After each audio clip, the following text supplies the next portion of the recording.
नमः शिवाय साथियों। आप सबका स्वागत है इस नए लेक्चर में। तो आज के लेक्चर में हम लोग काफी एक इंटरेस्टिंग टॉपिक डिस्कस करेंगे। ये हिस्ट्री का टॉपिक है। So in this lecture we will be discussing about key milestones in the evolution of early humans and their impact on the development of human societies. तो basically आज के lecture का theme है ये जो early humans हैं ये कैसे इवॉल्व हुए। मतलब आप इमेजिन करो कि ये जो धरती है इसमें इंसान ह्यूमन बीइंग्स कैसे प्रकट हो गए। क्योंकि अगर हम लाइफ ऑन अर्थ की बात करें तो life on earth like it dates back to millions of years. दसियों लाख साल पहले भी इस अर्थ में the mother earth the planet earth यहाँ पे जीवन था। और वो जीवन मतलब जो लाइफ ऑन अर्थ है वो नेचर द एनवायरमेंट वो इतने सालों से बरकरार है। तो अब सबसे बड़ा प्रश्न यही उठता है कि ह्यूमन बीइंग कैसे तो आए, अब आ गए तो फिर वो कैसे इवॉल्व हुए। ये जितना भी इवोल्यूशन है from early human to the modern society, इस लेक्चर में हम ये जर्नी डिस्कस करेंगे। तो अगर हम ह्यूमन बीइंग की बात करें जो मानव है तो उसका जो ओरिजिन है दैट इज होमिनिड्स। तो ये होमिनिड्स क्या है? ये बेसिकली एक प्रजाति है, जैसे चिंपांजी हो गया, गोरिल्ला, है ना। इन इन प्रजाति को होमिनिड्स कहते हैं। तो हम लोगों का जो इवोल्यूशन है वो वहीं से तो हुआ है। लाइक कितने जानवर हैं, कितने पशु पक्षी हैं, तो उसी में ये जो होमिनिड्स की प्रजाति है इसमें बेसिकली ये जो चिंपांजी गोरिल्ला, तो पहले हम लोग चिंपांजी गोरिल्ला ही तो थे, होमिनिड्स एप्स, उसको एप्स भी कहते हैं, एप्स। तो हम लोग एप्स प्रजाति के लोग थे लाखों साल पहले। फिर हुआ क्या कि हम लोग दो पैर पे चलना सीख गए। क्योंकि पहले क्या था कि चार लाइक दो हाथ दो पैर, तो पहले चार पैर वाला कंसेप्ट होता था। आज भी जित कितने सारे जानवर है सब चार पैर पे चलते हैं, टाइगर, लायन। बट ये जो एप्स हैं या जो होमिनिड्स प्रजाति के जो जीव जंतु हैं ये दो पैर पे चलना सीख गए। इसको कहते हैं बाइपेडलिज्म, जिसकी वजह से एक इवोल्यूशन हुआ। क्योंकि वही एप्स जो जो पहले जो एप्स थे वो धीरे धीरे इवॉल्व होते गए। वो अच्छी अच्छी लाइक हंट करना सीख गए, अच्छी डाइट कंज्यूम करना सीख गए।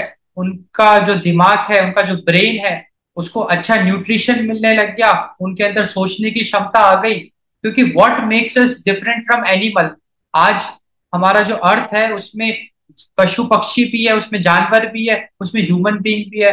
And what makes us different is we have the ability to take decision and we are smart, we have the ability to think। हमारे अंदर कुछ स्पेशल कॉग्निटिव एबिलिटीज है जहाँ जहाँ पे कि हम पढ़ सकते हैं, याद रख सकते हैं, चीजों को हम सीख सकते हैं, हम अपनी बुद्धि विवेक का प्रयोग कर सकते हैं, हम एक दूसरे की मदद कर सकते हैं, है ना। ये सारी एबिलिटीज ह्यूमन बीइंग के अंदर है जो जानवरों के अंदर नहीं है। जानवर भी एक दूसरे की मदद करते हैं, वो भी अपना दिमाग लगाते हैं कि भाई आज कोई शिकार करता है तो कितने वो स्मार्टली शिकार करता है। अगर आप वाइल्ड लाइफ को क्लोजली ऑब्जर्व करोगे तो आप देखोगे कि वो बहुत ही स्मार्ट तरीके से शिकार करते हैं। आज टाइगर को अगर शिकार करना है हिरन का, तो वो पहले छुपता है, टाइमिंग कैलकुलेट करता है एंड सही मौके पे झपट्टा मारता है। तो उसको भी ये सारी कॉग्निटिव एबिलिटीज उसके अंदर भी है। बट प्रॉब्लम क्या है, वो चार पैर उसको चाहिए। तो जो मोटर स्किल्स हो गई, जो फ्रीडम ऑफ मूवमेंट हो गया, वो मिसिंग है ना। अब हमारे साथ क्या बेनिफिट है कि सिंस हम दो पैर पे चल पा रहे हैं तो जो हमारे दो हाथ हैं वो हम अदर वर्क में यूज कर सकते हैं। एंड वही से तो इवोल्यूशन हुआ। ये जो दो हाथ हमारे हैं इसका हमने प्रयोग किया, स्टोन एज में टूल्स बनाने के लिए प्रयोग किया।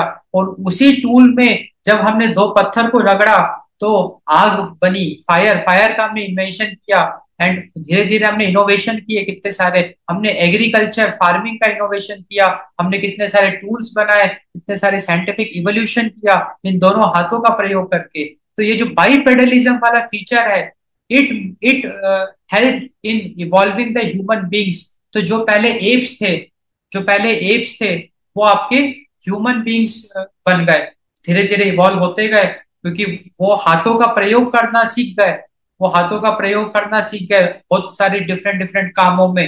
And they became human beings, मतलब ऐसे ही जो ह्यूमन बींग है उसका इवोल्यूशन हुआ।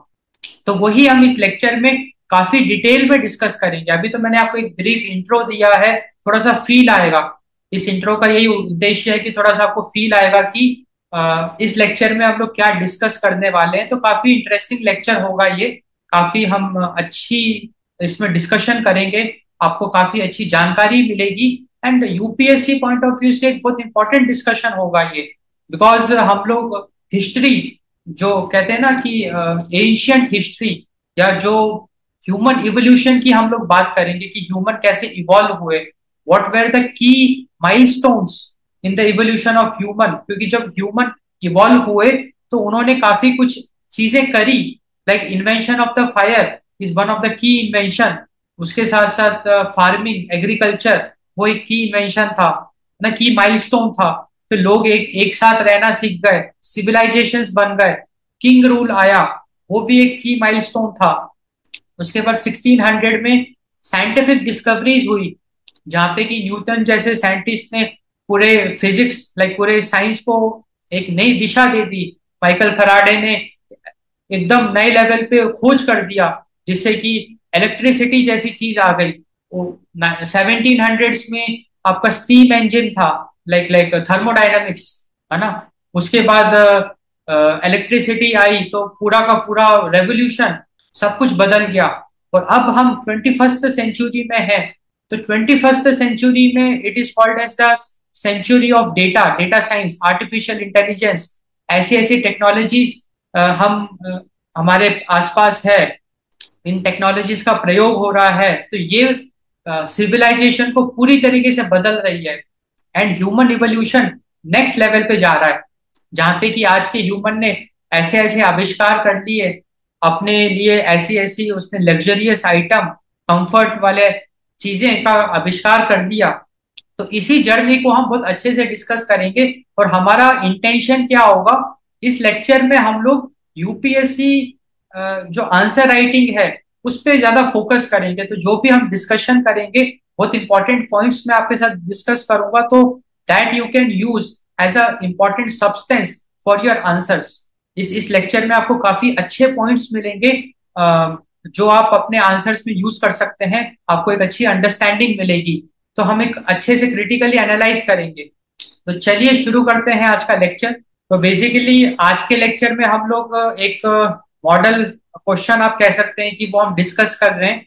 तो the question is discuss the key milestones in the evolution of early humans and their impact on the development of human societies.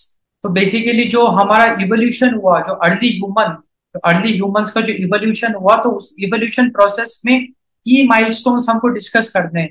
What are the key milestones in the evolution process, and वो जो की milestones हमने achieve किए उसका क्या impact अपने को देखने को मिलता है on the development of human societies.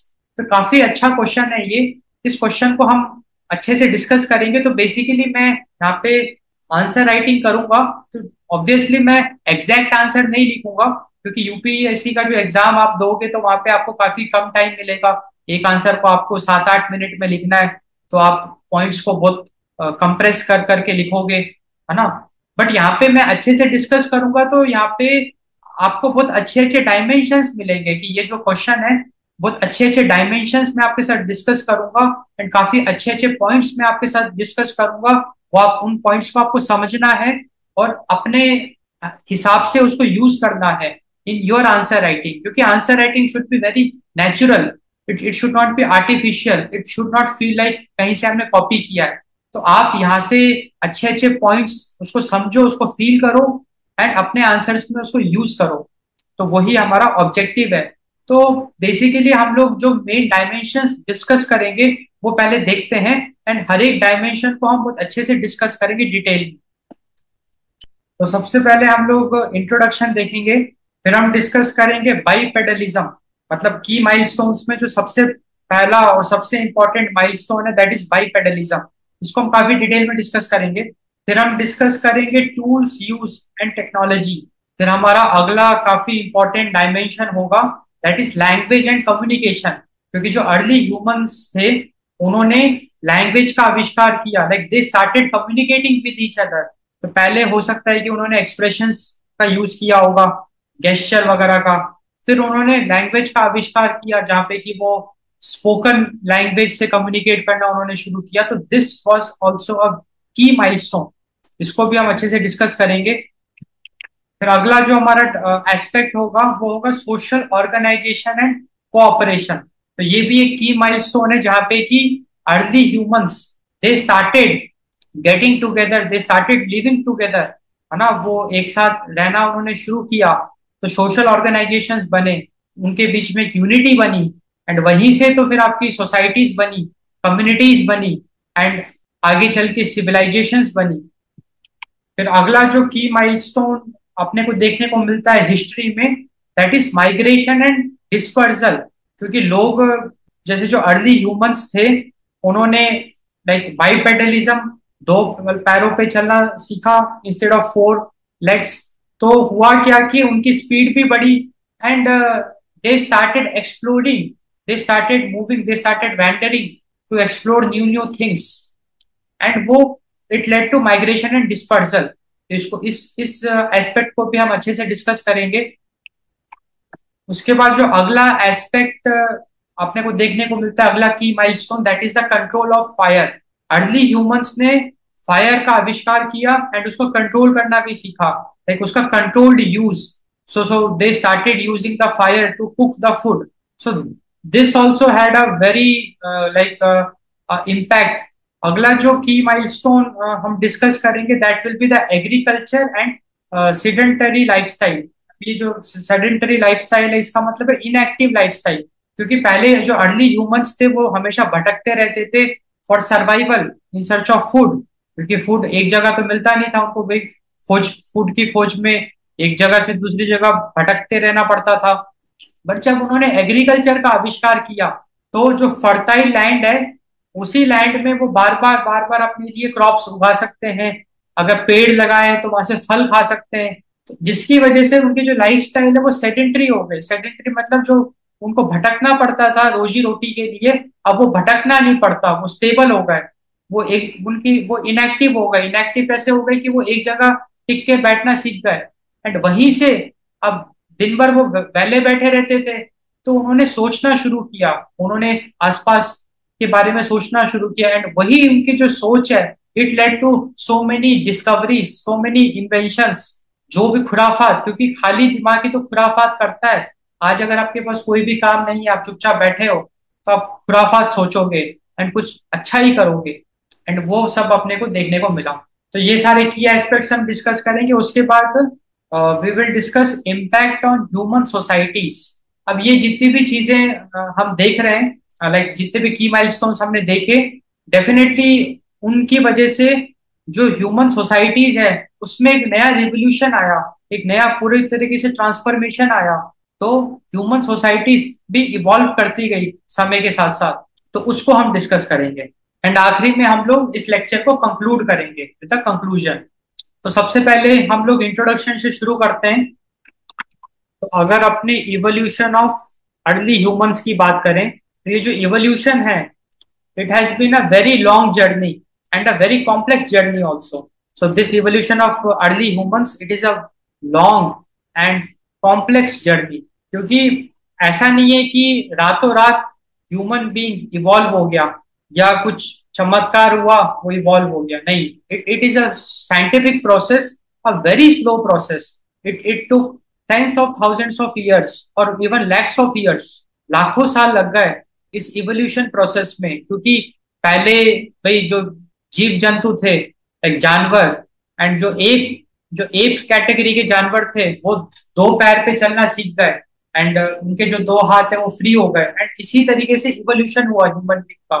जो चिंपांजी है, गोरिल्ला है, जो एप्स हैं, वही आगे चल के मानव बने, मनुष्य का उन्होंने रूप लिया, उनकी जो कॉन्शियसनेस है वो इवॉल्व हो गई। So it has been a very long and a complex journey. आप इमेजिन करो कि लाखों साल पहले जब एप्स ने ह्यूमन फॉर्म लेना शुरू किया, और आज ये जो जर्नी है, आप थोड़ा सा इसको ऐसे ही बैठ के थोड़ा सा सोचो इसके बारे में, इसको इमेजिन करो। It is so long journey and it is a complex journey. काफी कुछ इसमें अपने को एडवेंचरस ट्विस्ट देखने को मिलते हैं। So this journey is full of की माइलस्टोन्स। इस जर्नी में आपको सीरीज ऑफ की माइलस्टोन्स देखने को मिलेगा।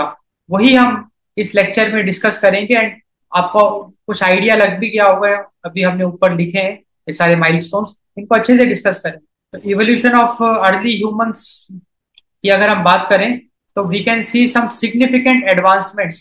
And what are the significant advancements which we can see? Let us discuss that. Physical and cognitive abilities. क्योंकि अगर अपने इवोल्यूशन की बात करें तो जो अर्ली ह्यूमंस थे उनकी जो फिजिकल एबिलिटीज है उसमें काफी सुधार आया। क्योंकि पहले के अर्ली ह्यूमंस झुक के चलते थे, जो एप्स थे, फिर धीरे धीरे वो तन के चलना सीख गए और धीरे धीरे फिर उन्होंने अपने हाथ पैर का प्रयोग करना सीखा। फिर वो डांस करना सीख गए, पूरी अपनी शरीर में लचक लाना सीख गए। फिजिकली उनकी फिजिकल एबिलिटीज बहुत बढ़ गई और आज के जमाने में तो जो ह्यूमन बींग्स है वो मसल्स बनाना सीख गए। वो तो बॉडी बना रहे हैं, वो सिक्स पैक एप्स बना रहे हैं, है ना। तो फिजिकल एबिलिटीज काफी इवॉल्व हुई है with time and cognitive abilities भी टाइम के साथ इवॉल्व हुई है। कॉग्निटिव एबिलिटीज मतलब पढ़ने की क्षमता। Now of the human beings, they can learn, they can read, they can understand things, they can think. वो सारी कॉग्निटिव एबिलिटीज, वो अपनी बुद्धि का विवेक का प्रयोग कर सकते हैं। तो ये एक बहुत बड़ा सिग्निफिकेंट एडवांसमेंट है in terms of evolution of early humans.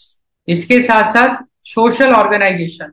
तो बेसिकली ये जो अर्ली ह्यूमंस थे ये धीरे धीरे लाइक समूह में रहना इन्होंने शुरू कर दिया। पहले तो ये एक दूसरे से के साथ नहीं रहते थे, अलग अलग रहते थे। क्योंकि भाई इनका क्या गोल था? इनका गोल था कि भाई इनको खाना मिल जाए, बस सरवाइव कर ले कैसे भी करके। सर्वाइवल के लिए तो ये भटकते थे, ये दिन रात खाने के लिए भटकते थे कि भाई इनको खाना मिल जाए, सर्वाइवल ऑफ द फिटेस्ट, ये सर्वाइव कर जाए।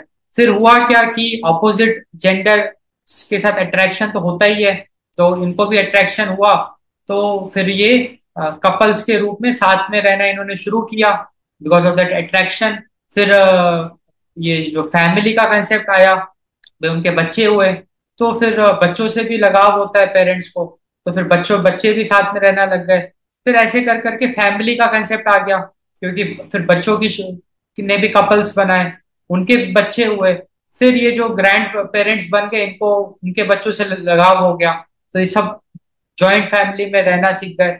अब जब बच्चे पैदा हुए तो भाई बहन भी हुए होंगे, है ना।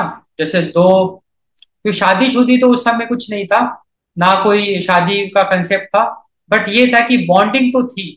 क्योंकि अब जब कोई भी मेल फीमेल अगर फिजिकल अगर वो हो जाते हैं तो एक रिलेशनशिप तो बॉन्डिंग तो बन जाती है। तो उनके बीच में भी अट्रैक्शन हुआ होगा, उन्होंने बॉन्ड बनाया होगा, एक फिजिकल बॉन्ड। तो फिर बच्चे हुए। अब बच्चे में ऐसा हो सकता है कि मल्टीपल बच्चे हो गए, बेटा बेटी, दो दो बेटे दो दो बेटी, तो भाई बहन बन गए वो। अब उनके बीच में भी एक इमोशनल बॉन्डिंग हो गई, एक प्रेम हो गया ना कि मेरा भाई है, बहन है, होता है ना एक इमोशनली वो एक बॉन्डिंग। तो वो सारी चीजें हुई, तो एक तरीके से सोशली वो एक साथ रहना लग गए, सोशल ऑर्गेनाइजेशन। तो ये एक बहुत बड़ा अचीवमेंट था। And technological innovation. तो बेसिकली आप इमेजिन करो कि early human in the form of app, जो एप है ना, जो चिंपांजी गोरिल्ला अपने देखते हैं जो झुक के चलते थे, उन उन एप्स ने काफी मतलब अच्छे लेवल पे फिजिकल एबिलिटीज अपनी इंप्रूव करी एंड कॉग्निटिव एबिलिटीज इंप्रूव करी, जिससे कि वो तन के चलने लग गए। उन्होंने अपने हाथ पैर का सही तरीके से प्रयोग करना शुरू किया। ये एक बहुत बड़ा अचीवमेंट था इन द इवोल्यूशन। दूसरा सबसे बड़ा एवोल्यूशन में अचीवमेंट था सोशल ऑर्गेनाइजेशन। क्योंकि अभी हमने डिस्कस किया ना कि वो भाई एक अट्रैक्शन था मेल फीमेल के बीच में, तो बॉन्डिंग बनी, फिजिकल बॉन्डिंग। बच्चे हुए, अब बच्चों से माँ बाप को तो लगाव होता ही है। आज आप पशु पक्षी को देख लो, आज उनको जब इतना लगाव है अपने बच्चों से, तो हम तो भाई मानव है, तो इनको भी भाई, हम भी बायोलॉजिकल बीइंग है, हमको भी अपने बच्चों से लगाव होता है। तो फिर वो बच्चे बच्चे भी साथ में रहते हैं, रहने लग गए। एंड फिर वो जो भाई बहन है उनके बीच में भी एक अलग बॉन्डिंग, है ना। एक होता है ना इमोशनली। तो एक सोसाइटी लाइक एक सोशल ऑर्गेनाइजेशन बनना शुरू हुआ जहाँ पे कि फैमिलीज का कंसेप्ट आया कि ये जो लोग थे, जो एप्स थे, जो इवॉल्व हो रहे थे, वो साथ में रहना उन्होंने शुरू किया। साथ में वो लोग हंटिंग करते थे, मिल बांट के खाते थे एंड अपना जीवन काटते थे, लाइक समय समय काटते थे। एंड इसके साथ साथ टेक्नोलॉजिकल इनोवेशन ने भी बहुत एक बड़ा रोल प्ले किया। टेक्नोलॉजिकल इनोवेशन ने क्या रोल प्ले किया, लाइक फायर का इन्वेंशन, जो स्टोन्स था उससे कितने सारे उन्होंने टूल्स बनाए, हंटिंग करने के लिए कितने सारे टूल्स उन्होंने बनाए। फिर धीरे धीरे ये इनोवेशन, टेक्नोलॉजिकल इनोवेशन ये बढ़ता ही गया। उन्होंने फिर क्लोथ्स, अपने आप को ढकने के लिए, मतलब एक्सट्रीम वेदर कंडीशन से बचाने के लिए उन्होंने कपड़े पहनने, कपड़ों का आविष्कार किया। लाइक जो जो एनिमल है, एनिमल की स्किन, उसको उन्होंने ओढ़ना शुरू किया। एंड ऐसे करते करते ये जो इनोवेशन है, टेक्नोलॉजिकल इनोवेशन, इसने पूरी ह्यूमैनिटी को ही बदल दिया। तो ये सारी जो घटनाक्रम हम देख रहे हैं, इस घटनाक्रम ने, दिस हैज शेप, ये जो भी घटनाक्रम हमने देखी, it has shaped the development of human societies. क्योंकि आज जो भी ह्यूमन डेवलपमेंट हो रहा है या डेवलपमेंट ऑफ ह्यूमन सोसाइटीज हो रही है, उसमें इन घटनाक्रम का बहुत बड़ा एक रोल है। And they have also led the foundation for the modern world. जो आधुनिक दुनिया में हम रह रहे हैं, अगर आप इमेजिन करो कि ये सब घटनाएं अगर नहीं होती तो क्या होता, है ना। तो हर एक माइलस्टोन का एक बहुत ही ज्यादा सिग्निफिकेंस है। आज जो भी हम हैं, या जो भी हमारा इवोल्यूशन हुआ है, जो भी हम अपने आसपास देखते हैं, the modern world, like each and every milestone has played a role in taking us where we are now, isn't it. तो अपने को अभी एक फील आया, एक इंट्रोडक्शन में हमने वही फील लिया कि ये जो भी इवोल्यूशन है अर्ली ह्यूमंस का, it has been a very long and a complex journey. काफी सारे माइलस्टोन्स अपने को देखने को मिलते हैं। तो अपने हम लोगों ने उन माइलस्टोन्स को एक तरीके से ग्रुप में ग्रुप कर दिया। एंड जो सिग्निफिकेंट एडवांसमेंट्स का हमने उनको नाम दिया। एंड हम ये कह रहे हैं कि आज हम जो भी हैं, तो जो तीन मेन उसमें सबसे इंपॉर्टेंट एस्पेक्ट है, एक तो है कि फिजिकल एंड कॉग्निटिव एबिलिटीज का इवॉल्व होना, social organisation and technological innovation. क्योंकि सोशल ऑर्गेनाइजेशन से ही तो सिविलाइजेशन आपकी बनी, उसी से फिर कंसेप्ट आया कम्युनिटी का, सोसाइटी का, कल्चर का, है ना। क्योंकि कल्चर का मतलब क्या है, कल्चर का मतलब है way of living, it is a kind of a life style. तो आज अगर हम ट्राइब्स की बात करते हैं, तो हर एक ट्राइब का अपना एक अलग ही कल्चर है, उनकी अलग ही लाइफ स्टाइल है, उनका अलग ही बिलीफ सिस्टम है, उनका रहने का तरीका, उनके कपड़े पहनने का तरीका, उनकी दिनचर्या, उनका खाना, everything is different. That is the culture. And that, what is the root of that, social organisation. एंड फिर टेक्नोलॉजिकल इनोवेशन का भी एक बहुत अहम रोल है।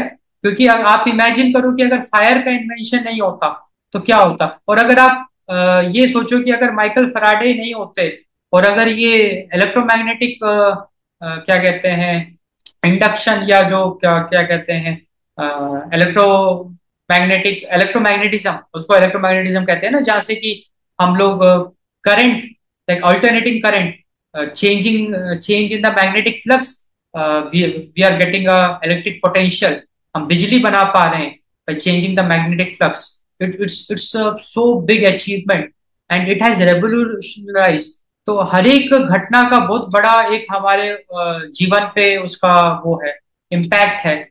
अगर सिलिकन या जो ट्रांजिस्टर्स है उसका आविष्कार अगर नहीं होता, अगर कंप्यूटर का आविष्कार नहीं होता, तो हम अभी कितने पीछे रहते। तो ये एक इवोल्यूशन है, और हम भी इस इवोल्यूशन में एक हिस्सा, एक रोल प्ले कर रहे हैं। कल को एक हमने कोई बड़ी डिस्कवरी कर दी, या कुछ एक हमने कुछ अच्छा इन्वेंशन कर दिया जो कि हजारों साल तक याद रखा जाएगा। That can be possible, that can be possible, क्योंकि now also there is a lot of scope is there. तो अपने को पूरा फील आया इसका। And this advancement has shaped the development of human societies, जो जहां अभी हम हैं वो इसी की वजह से तो है। It is the foundation for the modern world. तो अब हम लोग पहला माइलस्टोन डिस्कस करेंगे, बाइपेडलिज्म। तो बेसिकली बाइपेडलिज्म का मतलब क्या है, पहले वो डिस्कस करते हैं। The ability to walk upright on two legs, दो पैरों पे चलने की जो एबिलिटी है उसी को हम लोग बाइपेडलिज्म कहते हैं। क्योंकि पहले ये जो एप्स थे ये चार पैर पे चलते थे, फिर इन्होंने दो पैर में चलना शुरू किया, एंड उसी एबिलिटी को हम बाइपेडलिज्म कहते हैं। And how it is a significant milestone, वो भी हम डिस्कस करेंगे। की माइलस्टोन है ये इन द इवोल्यूशन ऑफ ह्यूमन। इसकी वजह से ये जो अर्ली आपके होमिनिड्स, सो होमिनिड्स मतलब जो एप्स की प्रजाति है, चिंपांजी गोरिल्ला, उनको होमिनिड्स कहते हैं। तो they were able to freed their hands, मतलब they were able to freed their hands. क्योंकि देखो बात ऐसी थी ना, अब जब वो दो पैर पे चलने लग गए तो दोनों हाथ उनके खाली हो गए। Like now now they were able to make use of it. उनके हाथ फ्री हो गए, अब उस हाथ का वो इस्तेमाल अदर काम में कर सकते हैं, सो मेनी एक्टिविटीज। एंड वही उन्होंने करना शुरू किया अर्ली होमिनिड्स ने। तो उन्होंने टूल्स का प्रयोग करना शुरू किया। एंड डेफिनेटली जो सबसे पहले जो उन्होंने टूल्स यूज किए वो स्टोन एज, स्टोन के टूल्स उन्होंने यूज किए। एक पत्थर पत्थर को उन्होंने यूज करना शुरू किया अटैक करने के लिए, क्योंकि भाई उनको भूख लगती है, खाना चाहिए, तो उन्होंने पत्थर से अटैक करना शुरू किया जानवरों पे। हंटिंग, उसको हंटिंग कहते हैं। हंटिंग तो सबसे पहले हंटिंग पत्थर से हुई थी।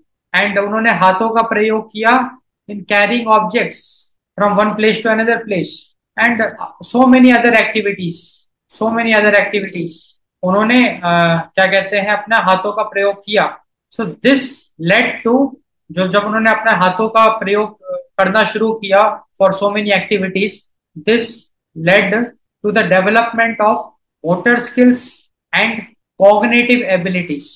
उनकी जो मोटर स्किल्स है, मोटर स्किल्स मीन्स जो वो क्या कहते हैं हाथों का फ्रीली प्रयोग करना, लाइक डांस करना, है ना, या गाड़ी चलाना।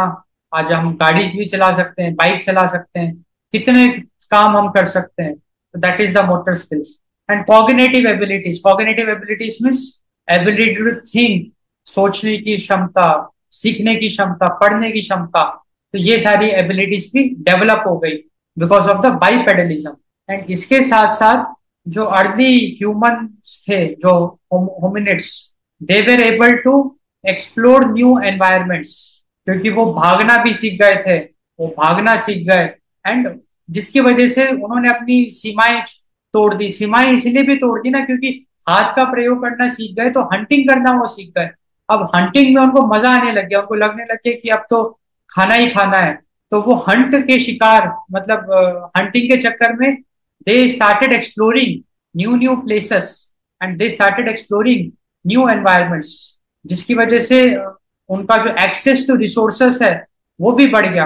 उन्होंने नई नई चीजें, उन्होंने नदियां उनको उनके हाथ लग गई, जहाँ पे जल ही जीवन है, तो उनको बढ़िया पानी मिलने लग गया, या बढ़िया बढ़िया फ्रूट्स के पेड़ उनको दिख गए, क्योंकि जब वो नए नए एनवायरनमेंट को एक्सप्लोर कर रहे हैं तो ये सारी चीजें भी उसमें देखने को मिली। अगला जो की माइलस्टोन है वो हम डिस्कस करते हैं। तो बेसिकली हम लोगों ने बाइपेडलिज्म डिस्कस किया, अब अपने को डिस्कस करना है tool use and technology. So now we will discuss tool use and technology. तो डेफिनेटली डेवलपमेंट ऑफ टूल्स, तो इसमें we had simple stone implements, like पत्थर पत्थर से सिंपल सिंपल टूल्स उन्होंने बनाने शुरू किए हंटिंग करने के लिए। टू फिर धीरे धीरे जैसे जैसे वो इवॉल्व होते गए तो वो सोफिस्टिकेटेड टेक्नोलॉजी बनाना उन्होंने शुरू किया। तो बेसिकली इन टूल्स का यूज करके जो अर्ली ह्यूमंस थे, they started manipulating their environment, क्योंकि उनके पास एक तरीके से पावर आ गई। हालांकि वो ज्यादा पावर नहीं थी, बट फिर भी ऐसी पावर आ गई कि वो उन्होंने लकड़ियां काटना शुरू कर दिया, या फ्रूट्स काटने शुरू कर दिए, है ना, औजार औजार बनाने लग गए ना वो लोग। They were able to hunt more effectively, and this was a very big achievement, this was a very big achievement. क्योंकि देखो अल्टीमेटली उनका जो मेन उद्देश्य था, जीवन जीवन का उनका क्या लक्ष्य था, उनका जीवन का लक्ष्य ये नहीं था कि हमको आईएएस ऑफिसर बनना है, ब्यूरोक्रेट बनना है, ये कोर्स कंप्लीट करना है, ये चैप्टर कंप्लीट करना है। उनका उद्देश्य था बस समय से समय पे खाना मिल जाए। लाइक भूख लगी, बस भूख शांत करनी है, प्यास लगी, प्यास शांत करनी है, उनका वही उद्देश्य था। क्योंकि उस समय वो भी पशु ही थे ना पहले, भले ही वो इवॉल्व हो रहे थे, बट माइंडसेट तो पशु वाला ही था, बस उनको अपना खाना चाहिए था। अब उनको ये जो औजारें हाथ लग गई, उनको हंट करना सीख गए, उनसे उनकी चांदी चांदी हो गई, क्योंकि उनको समय पे खाना मिलने लग गया। जब भूख लगती थी वो हंट करते थे, बढ़िया अपनी दावत उड़ाते थे।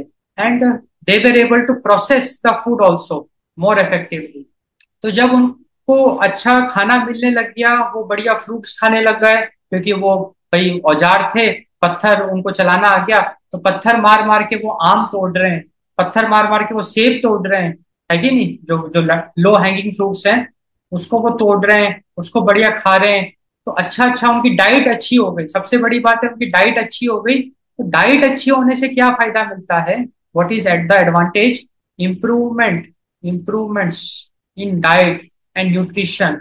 इससे क्या फायदा मिलता है? देखो, जब भी हम अच्छी डाइट कंज्यूम करते हैं तो हमारा जो ब्रेन है वो डेवलप करता है। Brain development very important.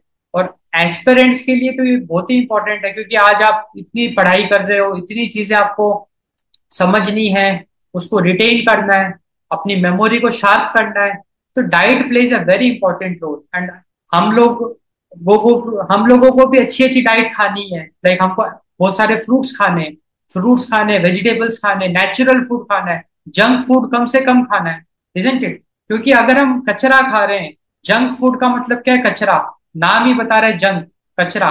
तो अगर हम जंक फूड खा रहे हैं ज्यादा, कभी कभी खा लिया वो चलो चलता है, बट अगर आप जंक फूड बहुत ज्यादा मात्रा में खा रहे हो, तो कचरा खा रहे हो, तो आप फिर अर्ली ह्यूमन से भी बदतर हो, उनसे भी ज्यादा बुरा हाल है आपका। एक तरफ तो हम कहते हैं कि हम लोग इतने डेवलप हो गए, इतने इवॉल्व हो गए, और हमारी ईटिंग हैबिट्स अगर ढंग की नहीं है, तो हमसे अच्छे तो ये अर्ली मैन थे, ये जो थे, क्योंकि ये कम से कम नेचुरल फूड तो खाते थे। एक नेचुरल फूड, भले ही वो हंट करते थे, वो मांस खाते थे, बट वो नेचुरल फूड खाते थे। या वो क्या कहते हैं आपका, फ्रेश फ्रूट्स खाते थे तोड़ तोड़ के, है ना? तो diet and nutrition is very important for us, for the brain development and cognitive advancements.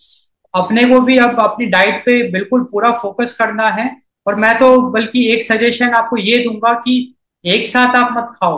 मतलब हो सकता है कि इनिशियली बहुत आपको फ्रस्ट्रेटिंग लगे, लाइक आपने 1 किलो सेब परचेज किया, आपके पास 6-7 सेब हैं, तो आप एक ऐसा रूटीन बनाओ कि हर घंटे आधा सेब खा लो, या, है ना? मतलब आधा सेब खाया, फिर आधा सेब खाया, फिर कोई दूसरा फ्रूट खा लिया, संतरा खा लिया, एक संतरा खा लिया, आधा संतरा खा लिया, है ना? और उसी उसी रूटीन में एक स्लॉट आप खाना खा लो, हल्का भोजन। तो ये सब चीजें भी जरूरी है ना, स्पेशली फॉर एस्पिरेंट्स। तो इट इज वेरी इंपॉर्टेंट, क्योंकि आपको फोकस करना है, आपको कॉन्सेप्ट्स को समझना है, फोकस लगाना है। तो अगर आप मान के चलो आपने बहुत सारे पराठे खा लिए, छोले भटूरे खा लिए दबा के, तो कैसे तो आप फोकस कर पाओगे? तो अगर आपको कोई आज दावत उड़ानी भी है, लाइक अगर आपको लग रहा है कि यार आज तो छोले भटूरे की दावत उड़ानी है, तो आप एक साथ मत खाओ।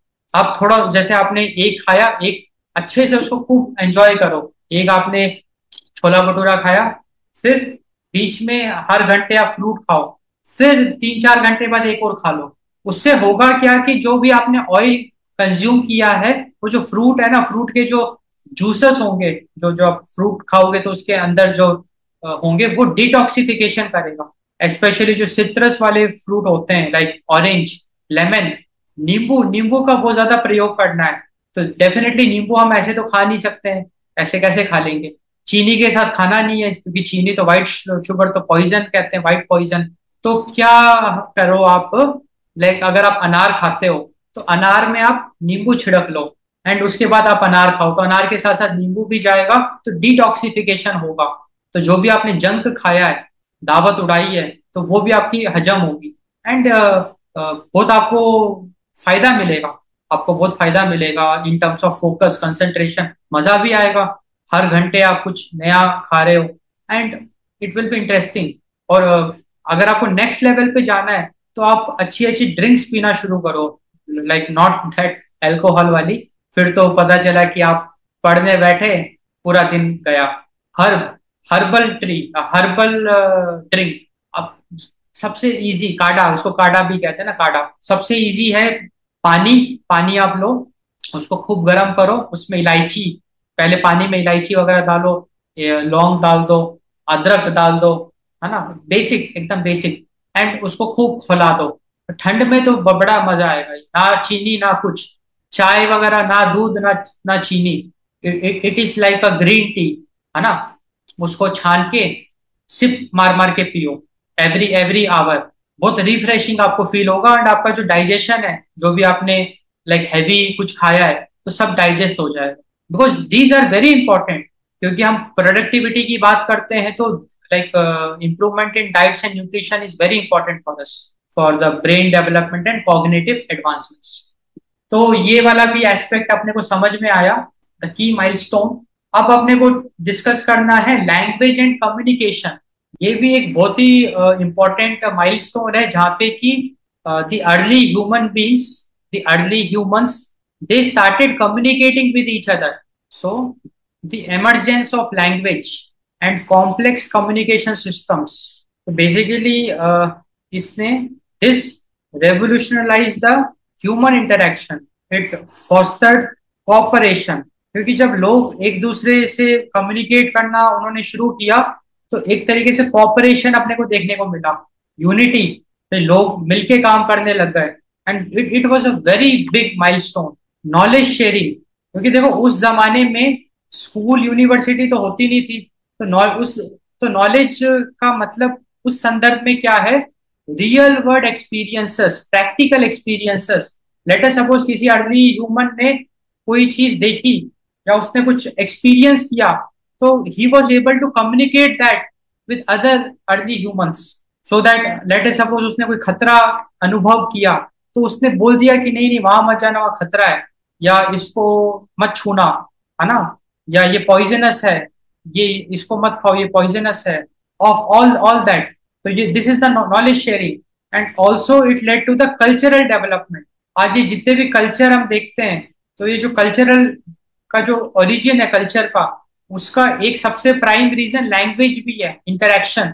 क्योंकि हुआ क्या कि हमने देखा ना, सोशल ऑर्गेनाइजेशन, मेल फीमेल के बीच में अट्रैक्शन हुआ, फैमिली बनी, लाइक मेल फीमेल ने बच्चे पैदा किए, सब एक साथ रहने लग गए, फिर वो दादा दादी बन गए, अब वो अपने पोते पोतियों को खिला रहे हैं, है ना, तो बड़ी फैमिली बन गई, सब एक साथ रह रहे हैं हंस खेल के। तो that is like a social organisation.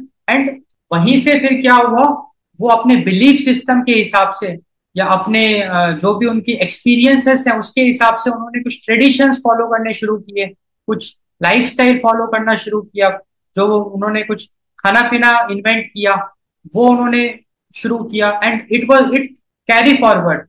फिर उनके पोते पोतियों ने भी वो चीज सीखी, वो सीखे, फिर वो उन्होंने शादी करी, फिर उनके बच्चे हुए, उन्होंने वो चीजें सीखी। ऐसे कर करके ये चीजें आगे कैरी फॉरवर्ड होती गई, एंड कल्चर आपका आगे बढ़ता गया। एंड यहाँ पे लैंग्वेज का एक इंपॉर्टेंट रोल है। And language also enabled the transmission of knowledge across generations, जो अभी हमने डिस्कस किया। And it's a very important point, because of the language early humans, they were able to communicate, they were able to transmit the knowledge across generations. Language enabled the formation of complex social structures, क्योंकि भाई लोग लोग आपस में interact करने लग गए, तो कॉपरेशन देखने को मिला, सोसाइटीज बन गई, क्योंकि फैमिलीज, मल्टीपल फैमिलीज एक साथ मतलब आसपास रहने लग गए। सो दैट वो मतलब उसका एक रीजन ये भी है ना, कि जो वाइल्ड एनिमल्स हैं, वाइल्ड एनिमल से तो सबको डर लगता है, भले इनके पास हथियार थे, फिर भी एक फियर तो रहता है ना। सो दे वांटेड कि हम अगर सब लोग साथ रहेंगे, अगर मल्टीपल फैमिलीज एक साथ रहेगी, तो we will be able to attack that animal. और एक होता है ना सेंस ऑफ कॉन्फिडेंस आएगा कि बहुत सारे लोग एक साथ रह रहे हैं, तो कॉम्प्लेक्स सोशल स्ट्रक्चर्स बनने शुरू हो गए, because of the interaction, because of the communication. And also the language enabled the development of abstract thought and symbolic expression. Because of the language they were able to communicate. And definitely भाई early human ऐसा तो है नहीं कि उन्होंने English का आविष्कार कर लिया था या स्पेनिश का आविष्कार कर लिया था, है ना। उन्होंने तो क्या कहते हैं कि पहले कुछ गेस्चर का यूज किया होगा कम्युनिकेट करने के लिए। लाइक अगर कोई खतरा है तो वो कुछ एंजाइटी हाफ हाफ के वो बता रहा है ऐसे ऐसे करके, कुछ something of that sort communicate कर रहा है कि देर देर इज अ खतरा, देर इज अ खतरा, देर इज अ खतरा, लाइक दिस, है ना। या फिर कोई उसको जैकपॉट लग गया जहां पे उसको दिख गया कि बहुत सारे फ्रूट्स हैं, तो वो जंप कर रहा है, he is joyful, he is happy, and वहां इशारा करके ऐसे जंप कर रहा है, he was able to communicate. फिर हुआ क्या कि उन्होंने लोगों ने क्या किया, जब वो वेले बैठने लग गए, क्योंकि भाई हंटिंग करना सीख गए, उन्होंने हंट किया, खाना पीना किया, पेट भर गया, अब फ्री बैठे हैं, तो फ्री बैठे हैं और उनके पास पत्थर है, तो पत्थर से फिर उन्होंने ड्राइंग्स बनाना शुरू करी। वो जो देख रहे हैं वो एवे बैठे हैं, चलो उसी को वो रिप्लिकेट करने की कोशिश कर रहे हैं। एंड ऐसे ही कर करके फिर उन्होंने कुछ सिंबल्स का आविष्कार किया कम्युनिकेट करने के लिए। सिंबॉलिक लैंग्वेज उसको कहते हैं, सिंबॉलिक एक्सप्रेशन। तो abstract thought and symbolic expression का डेवलपमेंट हुआ। एंड ऐसे कर करके धीरे धीरे धीरे धीरे ये आपका आगे बढ़ता गया। तो हम लोगों ने ये वाला एस्पेक्ट भी देख लिया, language and communication. So it is also a very important milestone in the evolution of early humans. अब अगला जो इंपॉर्टेंट माइलस्टोन है that is social organisation and cooperation. तो हालांकि ये चीज हम ऑलरेडी डिस्कस कर चुके हैं in the language and communication only, in the interaction part, but still इसको हम फिर से डिस्कस करते हैं, कुछ अच्छे और भी आपको पॉइंट्स मिलेंगे। सो सोशल ऑर्गेनाइजेशन एंड कोऑपरेशन। तो जो अर्ली ह्यूमंस थे, they live in small nomadic groups. वो भी ग्रुप्स में रहते थे, एंड ग्रुप्स में रहने का सबसे बड़ा उद्देश्य क्या था? Survival, security, relying on cooperation and social bonds for survival. So this is the main objective. क्योंकि अभी हमने डिस्कस किया ना कि जब साथ में लोग रहते हैं तो एक सोशल सिक्योरिटी उनको मिलती है, एक कॉन्फिडेंस आता है। अगर कोई खतरा अगर आता है तो फिर वो बहुत सारे लोग हैं तो मिलके उसका सामना कर सकते हैं। एंड वहीं से तो ये सोसाइटी सोशल ऑर्गेनाइजेशन का कंसेप्ट आया, एंड यहीं से we saw the development of, because of the social security, it led to the development of social structures, complex social structures, hierarchies, kinship systems. तो बेसिकली आइडिया क्या हुआ ना, complex social structures में क्या हुआ कि उन लोगों ने उनके प्रोफेशन के हिसाब से, उनके स्किल्स के हिसाब से, उनके एबिलिटीज के हिसाब से हायरार्कीज बनाना शुरू किया। कि जो लोग थोड़े मजबूत थे, फिजिकली स्ट्रांग थे, उन्होंने हंटिंग करना शुरू किया। जो लेडीजें थी, विमेन, उन्होंने खाना पकाना शुरू किया या बच्चों का टेक केयर करना शुरू किया, है ना। हायरार्कीज बन गई। कोई किसी चीज में टैलेंटेड था तो उसने वो काम करना शुरू किया, तो सोशल स्ट्रक्चर हायरार्कीज बनना शुरू हुई। और उसके बाद धीरे धीरे तो ये क्या कहते हैं, लोग जब साथ में रहने लग गए तो उसमें उन्हीं में से एक राजा राजा बन गया। तो किंग किंग सिस्टम आ गया, किंगशिप सिस्टम, जहाँ पे कि एक किंग है, उसका किंगडम है, और वो राजा उसको रूल कर रहा है अपने किंगडम को, एंड लोगों को उसकी बात वो मान रहे हैं, उसको फॉलो कर रहे हैं, उसको अपना लीडर उन्होंने बना रखा है। तो ये सारा चीजें अपने को देखने को मिला। एंड यहाँ से अपने को हिस्ट्री का इंपॉर्टेंस समझ में आता है, क्योंकि जो भी चीज आप अपने देख रहे हैं, देर is a history for that. जो भी घटना घट रही है, जो भी करंट इवेंट भी घट रहा है, there is a historical significance behind that घटना, and that is what is important. आज अगर कोई सोशल कॉन्फ्लिक्ट अगर हम अपने देश में देख रहे हैं, किसी क्या कहते हैं आपका माओवादी या जो मिलिटेंट्स हैं जम्मू कश्मीर में, या जो नक्सलाइट्स हैं, तो उसके पीछे भी एक हिस्ट्री छुपी हुई है। Like there is a history, historical significance for that conflict. और अगर हम वहां तक पहुंच गए तो हम उस प्रॉब्लम को जरूर सॉल्व कर सकते हैं, and hence history is very important. तो बेसिकली ये जो सोशल स्ट्रक्चर बने, हायरार्कीज बनी, किंग सिस्टम बना, इससे फायदा क्या हुआ? मतलब इसका जो मेन एजेंडा, मेन मोटिव क्या था? Hunting and gathering activities.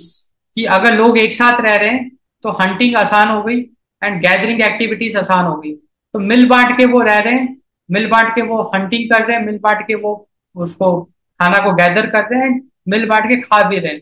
Hunting and gathering. फिर यहीं से शेयरिंग ऑफ रिसोर्सेस का कंसेप्ट आया। यहाँ से इंसान पशु से मनुष्य बनना शुरू हुआ, जहाँ पे कि उसने शेयरिंग करना सीखा।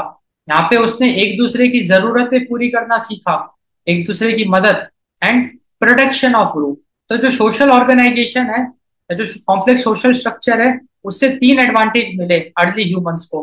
हंटिंग गैदरिंग इजी हो गया, रिसोर्सेस शेयर करने लग गए वो लोग, एंड सबसे बड़ा they started protecting the group. तो हमने ये वाला एस्पेक्ट भी काफी अच्छे से डिस्कस किया, सोशल ऑर्गेनाइजेशन एंड कॉपरेशन। अब हम डिस्कस करेंगे माइग्रेशन एंड डिस्पर्जल। तो इसमें बेसिकली हमने देखा ना कि जो अर्ली ह्यूमंस थे, सिंस उन्होंने हंटिंग करना सीखा, तो उनका जो डर था वो थोड़ा दूर हो गया, क्योंकि पहले वो डरते थे एक जगह से दूसरी जगह जाने में। उनको लगता था कि कोई खा जाएगा उनको। बट उनके पास जब औजार आ गए, हथियार आ गए, तो वो खुल के उन्होंने भ्रमण करना शुरू किया। सो दे स्टार्टेड स्प्रेडिंग, जो अर्ली ह्यूमंस थे they started spreading across the globe. उन्होंने भ्रमण करना शुरू किया, they started spreading across the globe in search of food, and also they started adopting to new environments. They started adopting to new environments, diverse environments. ये जो movement हुआ, इससे फायदा क्या मिला? जो ये जो स्प्रेड होना शुरू हुए, भ्रमण इन्होंने करना शुरू किया, इससे अपने को ये देखने को मिला development of distinct human population. ये भी एक बहुत इंटरेस्टिंग फीचर है। अगर आप ह्यूमन पॉपुलेशंस को देखते हो, तो वेस्ट में सफेद लोग हैं, वाइट, ज्यादातर सफेद है ना, पतली चमड़ी वाले सफेद। अफ्रीका में आपको फुल ब्लैक, मोटी चमड़ी वाले फुल ब्लैक। इंडिया में ज्यादातर आपको ब्राउन, है ना। कितना डिफरेंसेस अपने को देखने को मिल रहा है बिकॉज ऑफ दिस स्प्रेडिंग। क्योंकि ये जो अर्ली ह्यूमंस थे, ये भ्रमण करना इन्होंने शुरू किए, स्प्रेड हो गए, तो मिक्स हो गए एक तरीके से। तो development of distinct human populations, क्योंकि जब ये स्प्रेड हो रहे हैं, तो वहां पे किसी फीमेल के साथ इनको अट्रैक्शन हो रहा है, तो वहां वो फिजिकल बॉन्ड बना रहे हैं, उनके बच्चे हो रहे हैं। तो फिर उनके बच्चे मिक्सचर होगा, उस रीजन की फीमेल एंड किसी दूसरे रीजन का मेल। तो इस तरीके से ह्यूमन पॉपुलेशन का भी इवोल्यूशन हुआ, and it also led to the diversification of the culture.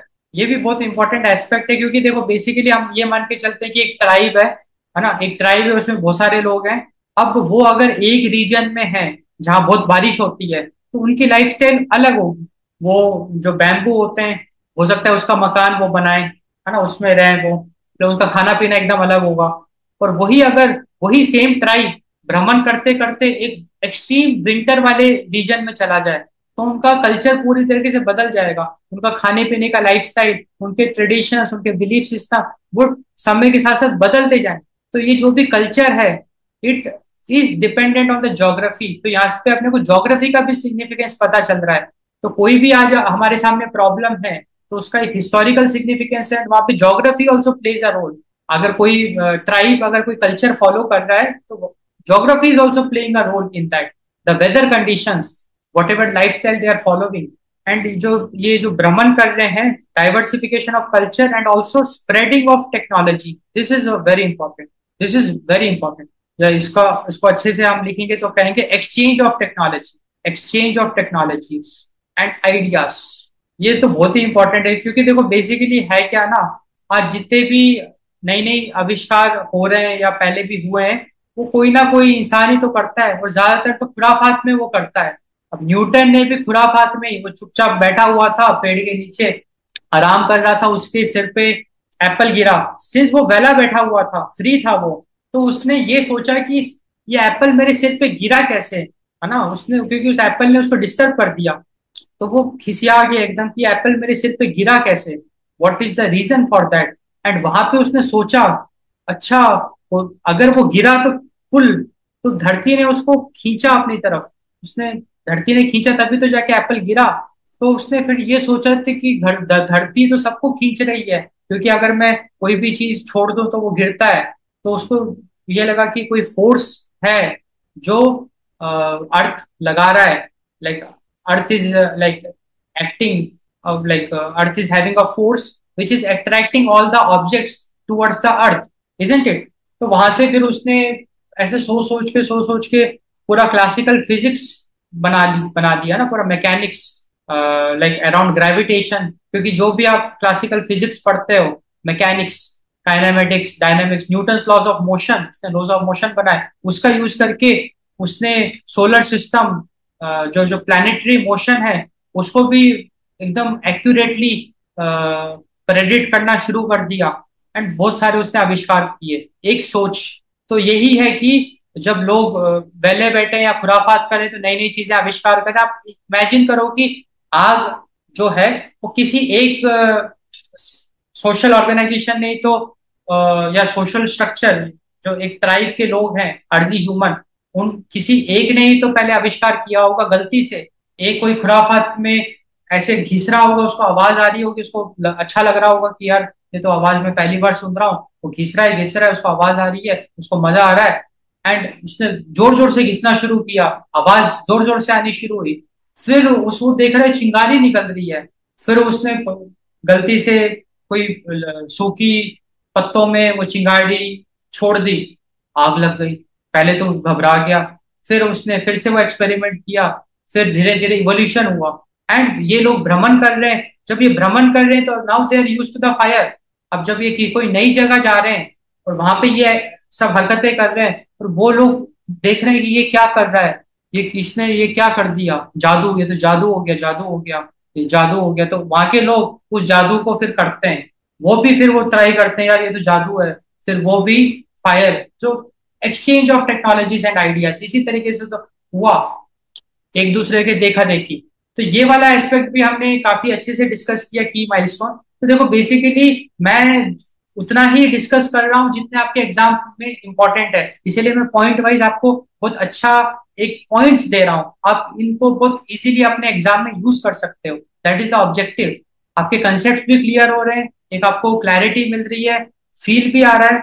साथ में सबसे इंपॉर्टेंट पॉइंट है ये है कि की पॉइंट्स आपको मिल रहे हैं जिसको आप अपने आंसर्स में यूज कर सकते हैं। That is the main objective of this exercise. तो ये वाला भी हमने एस्पेक्ट डिस्कस किया। अब हम एक और एस्पेक्ट डिस्कस करेंगे, कंट्रोल ऑफ फायर। तो बेसिकली जो अर्ली ह्यूमन थे, अर्ली ह्यूमंस, तो हमने देखा ना उन्होंने आग का आविष्कार किया और उसको कंट्रोल करना भी सीख गए। And this change their life, क्योंकि अग्नि तत्व उन्होंने एक तरीके से उसको उन्होंने एक्सपीरियंस करना शुरू किया। एंड आग कितना इंपॉर्टेंट है ये। So this fire it provide warm, भाई भरी ठंड। Late us suppose early humans Russia में कहीं रह रहे हैं, भरी ठंड में रह रहे हैं, तो उनको गर्मी मिली। एंड ये जो आग है, इन्होंने इसका प्रयोग किया in protecting them, protection from predators like wild animals. इनको प्रोटेक्शन मिला वाइल्ड एनिमल्स से ना, वो क्योंकि आग दिखा दो तो सब डर जाए। And they also got the ability to cook food, ability to cook food. So this is a very important milestone in the evolution of human. अब ये जो कुकिंग फूड है ना, इसने भी काफी इंपॉर्टेंट रोल प्ले किया। देखो बेसिकली जब वो कुक्ड फूड खाना शुरू किया उन्होंने, कुक्ड फूड, क्योंकि पहले तो वो कच्चा खाना खाते थे, बट जब उन्होंने फायर का इन्वेंशन किया तो पका पका के खाते थे, तो उनको मजा आता था खाने में। हमको भी पका खाना खाने में मजा आता है ना, कच्चा खाना कौन खाएगा, पका हुआ खाना मजा आता है खाने में। तो जब ये पका हुआ खाना इन्होंने शुरू किया तो इनकी जो डाइजेशन है वो अच्छा हो गया। तो इसको मैं ऐसे लिखूंगा, improved digestion, improved digestibility, improved digestibility and nutritional value, improved digestibility and nutritional value of food, improved digestibility and nutritional value of food। क्योंकि पका हुआ जो फूड होता है उसकी न्यूट्रिशनल वैल्यू भी अच्छी होती है, और पक्की बात है डाइजेशन में तो बहुत मदद करता ही है। एंड इससे अब फायदा क्या हुआ, फर्दर डेवलपमेंट ऑफ ब्रेन, क्योंकि जब ये पका हुआ अच्छा भोजन इन्होंने खाना शुरू किया तो इनका ब्रेन का फर्दर डेवलपमेंट हुआ, further development of brain. And also evolution of social practices. Social practices का मतलब समाज सेवा, एक दूसरे की मदद करना। वो ऐसे, क्योंकि देखो भाई फायर को कंट्रोल करना सबको तो आता नहीं था, अब जिसको आता था वो खाना पकाता था, एंड फिर वो जो खाना खुद भी खाता था एंड बहुत सारा खाना पकाता था, सबको सर्व भी करता था फिर। तो एक तरीके से social practices. So that is food sharing, food sharing activity and communal meal activity. तो ये वाला एस्पेक्ट भी हमने काफी अच्छे से डिस्कस किया, control of fire and its role in the evolution of human. अब हम डिस्कस करेंगे एग्रीकल्चर एंड सेडेंटरी लाइफस्टाइल्स। तो डेफिनेटली जब एग्रीकल्चर का आविष्कार हुआ, जब अर्ली ह्यूमंस ने वो इवॉल्व होते गए और वो एक ऐसे पॉइंट में आ गए, क्योंकि ये कहा जाता है कि 10,000 साल पहले एग्रीकल्चर का आविष्कार हुआ, एग्रीकल्चरल प्रैक्टिसेस का। तो ये तो it was a very significant milestone in the human evolution 10,000 years ago, development of agriculture. अब फायदा क्या मिला? Agriculture enabled agriculture enabled production of surplus food. क्योंकि देखो बेसिकली हुआ क्या ना, एग्रीकल्चर की वजह से सरप्लस फूड, क्योंकि जब भाई खेती वो करते थे तो खूब सारा फूड उस खेत में प्रोड्यूस होता था। तो वहीं से फिर बार्टर सिस्टम, एक्सचेंज सिस्टम चालू हुआ। एक्सचेंज सिस्टम कैसे काम करता है? लेट अस सपोज मेरे पास गेहूं का खेत है और किसी दूसरे पर्सन के पास चावल का खेत है, तो मैंने भारी मात्रा में गेहूं उगाई, सामने वाले ने भारी मात्रा में चावल उगाया। अब मैं उसको गेहूं दे रहा हूं, वो मुझे बदले में चावल दे रहा है, क्योंकि उसको चावल की जरूरत है, मुझे गेहूं की जरूरत है।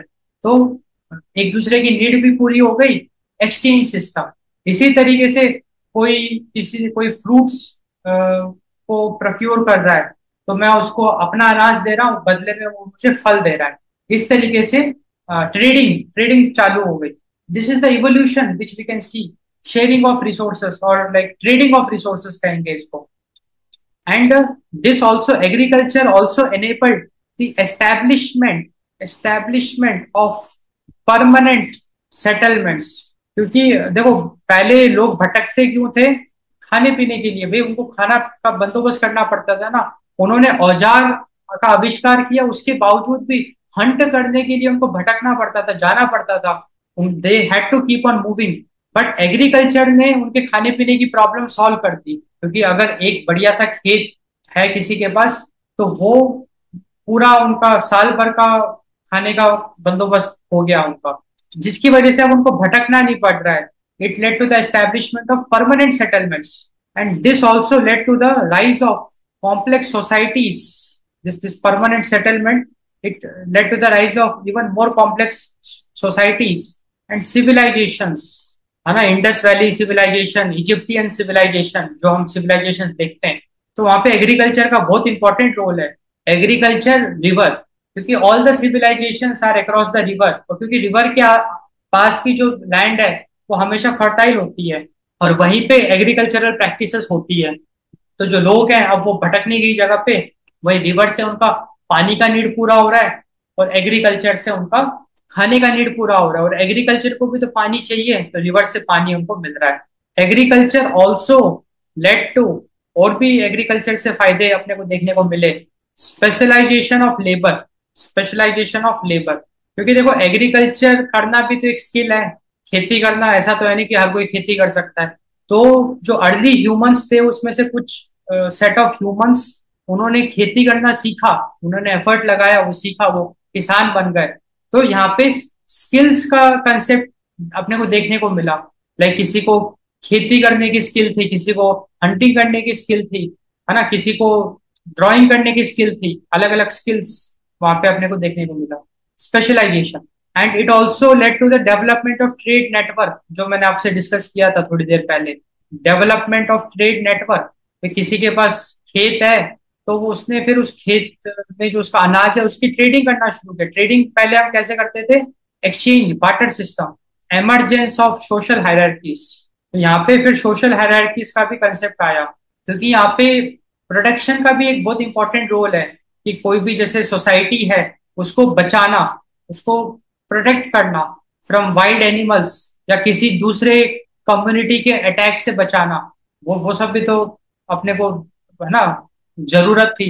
तो सोशल हायरार्की में जो सोल्जर्स थे या जो जो जो सिक्योरिटी में थे, उनका एक अलग क्लास था। किसानों का अलग क्लास था जो फार्मिंग में थे, जो क्लीनिंग में थे उनका एक अलग क्लास था, है ना। Specialisation of labour.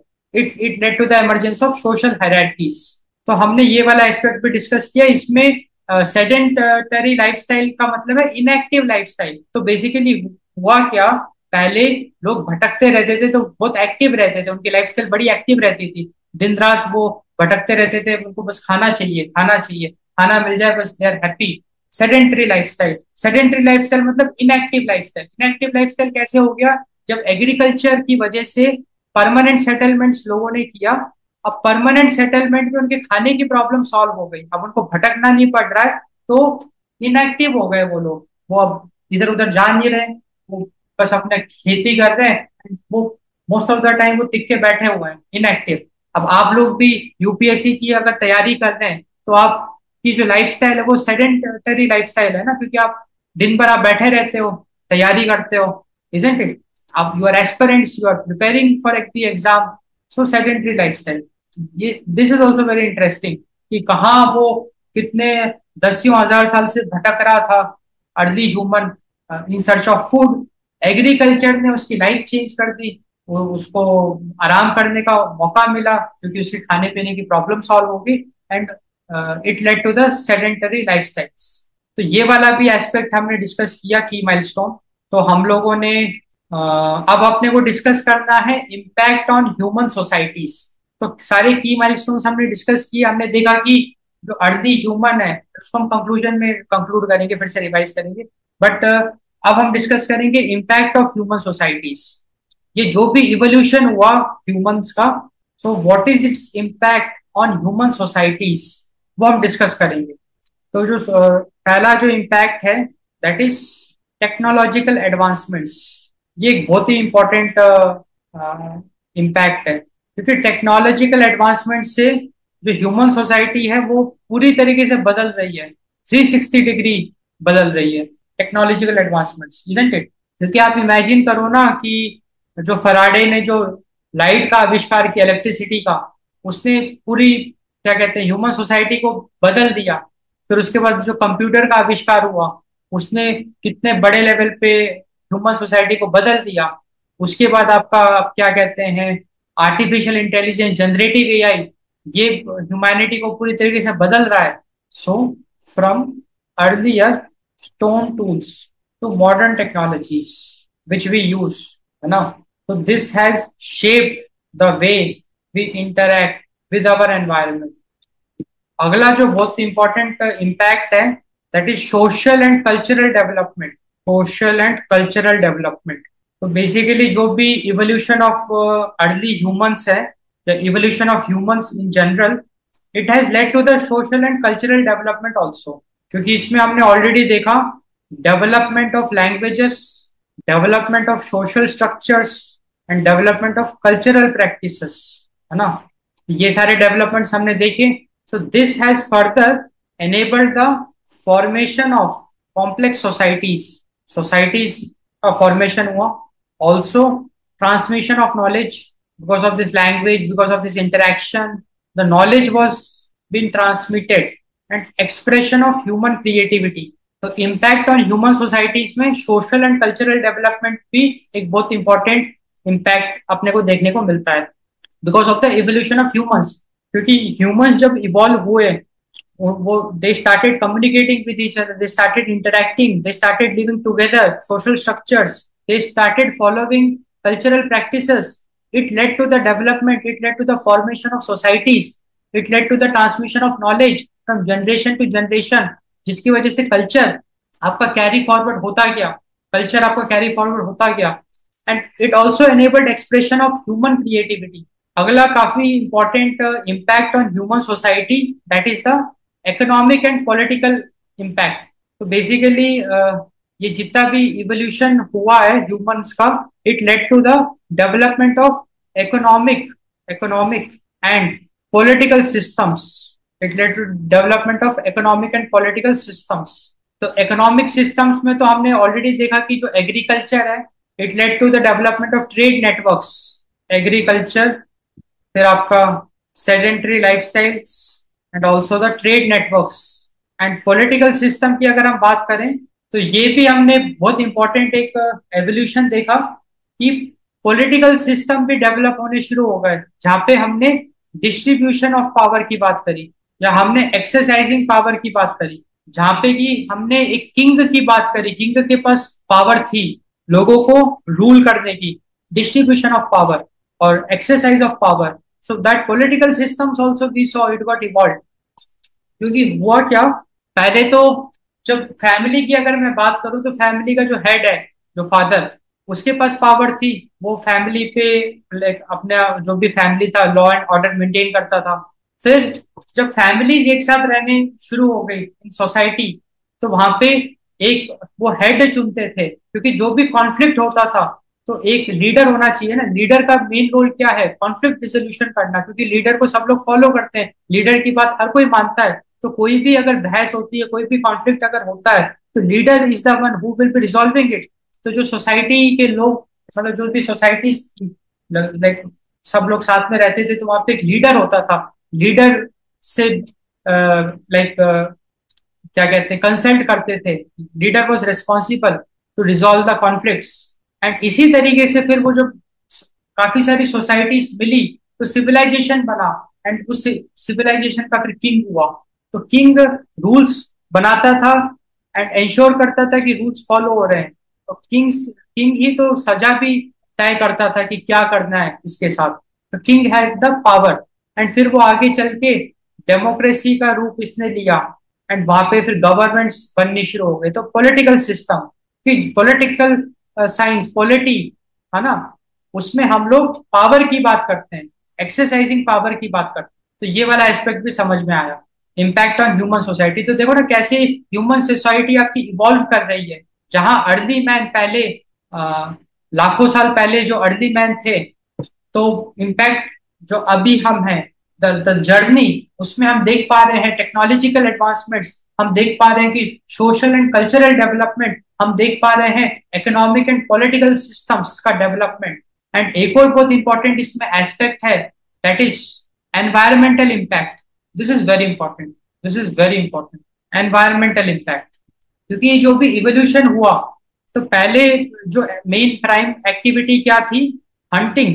तो हंटिंग से भी कुछ एनवायरनमेंट को डैमेज पहुंचता था, बहुत ही माइन्यूट था बट स्टिल, क्योंकि भाई जीव जंतु की हत्या हो रही है एंड लकड़ियां काट रहे हैं, है ना, रिसोर्सेस को वो कंज्यूम कर रहे हैं, तो एनवायरमेंटल इम्पैक्ट था, but that was very minute. But ये जो मॉडर्न इंडस्ट्रियलाइजेशन है, it is having a severe impact on the human being, isn't it?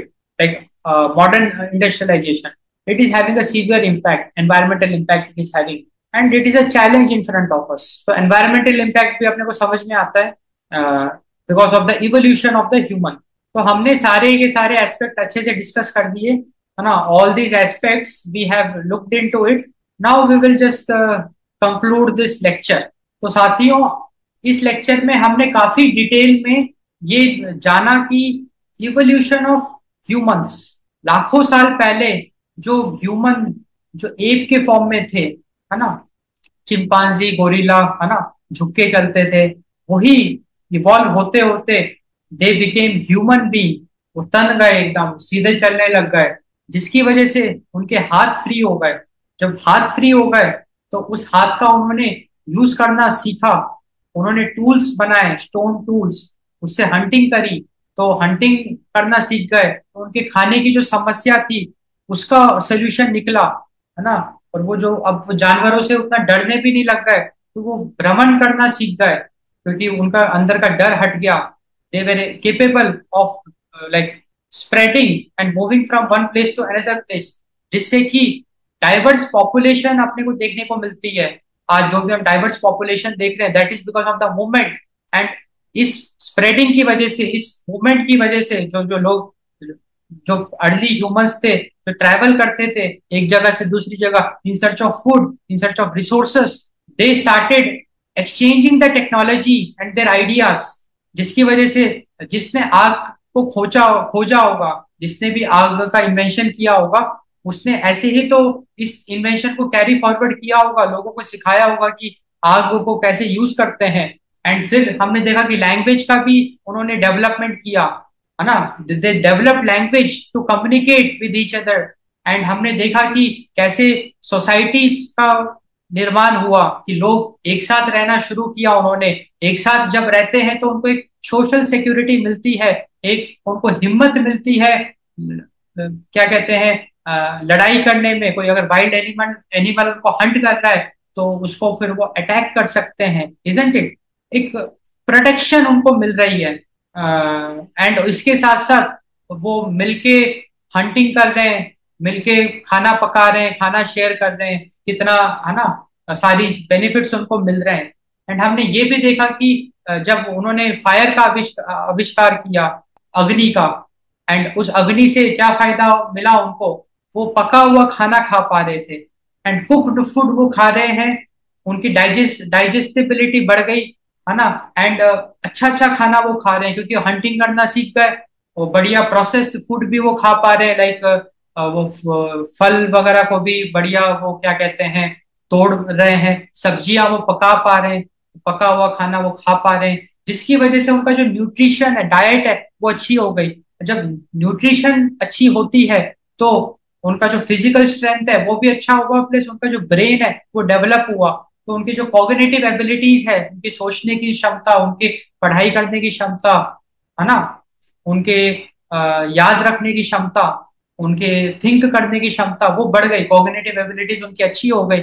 Motor skills, वो अपने हाथ पैर का बहुत आराम से प्रयोग करने लग गए, बहुत लचीले हो गए वो लोग, वो डांस करने लग गए, है ना, एंड वो भागना सीख गए वो लोग। तो काफी अच्छे लेवल पे हमने देखा कि इवोल्यूशन हुआ, इजंट इट। तो ये सारा हमने देखा। इसके अलावा भी बहुत अच्छे अच्छे पॉइंट्स हमने डिस्कस किए, बट कुल मिला के ये जो ह्यूमन एवोल्यूशन है, आज हम जो भी हैं, each and every event of the past has a role in whatever we are today. तो द ह्यूमन एवोल्यूशन एक काफी अच्छी एडवेंचरस जर्नी है, और ये जर्नी आगे भी बढ़ती जा रही है, क्योंकि अब हम जिस सेंचुरी में हैं, हम लोग भी कोई ना कोई रोल प्ले कर ही रहे हैं, हम भी इवॉल्व हो रहे हैं। क्योंकि आप देखो ना, जनरेटिव एआई जैसी चीज आ गई आज के समय, आर्टिफिशियल इंटेलिजेंस जैसी चीज आ गई। तो अब हम जैसे मूवी देखते हैं, मूवी में ये दिखाते हैं कि आने वाले सालों में ह्यूमंस और मशीन्स के बीच में लड़ाई होगी, है ना। क्या पता वो समय भी हो सकता है कि अपने को देखने को मिल जाए। So we are living in that era. Yeah, so the evolution has been very adventurous, and what is awaiting in front of us, that is even more adventurous. तो आई होप आपको ये लेक्चर काफी interesting लगा होगा, काफी अच्छी आपको जानकारी मिली होगी, पूरा फील आया होगा एवोल्यूशन का, क्योंकि हमने काफी अच्छे से पॉइंट्स को डिस्कस किए। Ultimately it will be helping you in your UPSC preparation, that is for sure. काफी सारे पॉइंट्स आपको मिलेंगे, आप उसको अपने आंसर्स में यूज कर सकते हैं, आपके काफी सारे कंसेप्ट क्लियर जरूर हुए होंगे, क्रिटिकली आप चीजों को अब एनालाइज कर पा रहे होंगे, है ना। तो हिस्ट्री का हमने काफी अच्छा टॉपिक आज डिस्कस किया। तो अगर आपको पसंद आया तो डू लाइक दिस वीडियो, इस लेक्चर को आप लाइक करिए, आप अपने फ्रेंड सर्कल में इसको शेयर करिए, सो दैट उन तक ये चीज पहुंचे। एंड आप इस चैनल को सब्सक्राइब करिए for more such interesting lectures. And you can comment me, अगर आप मेरे से कुछ भी डिस्कस करना चाहते हैं, मेरे से बात करना चाहते हैं, you comment me. And thanks for watching, thanks for your time.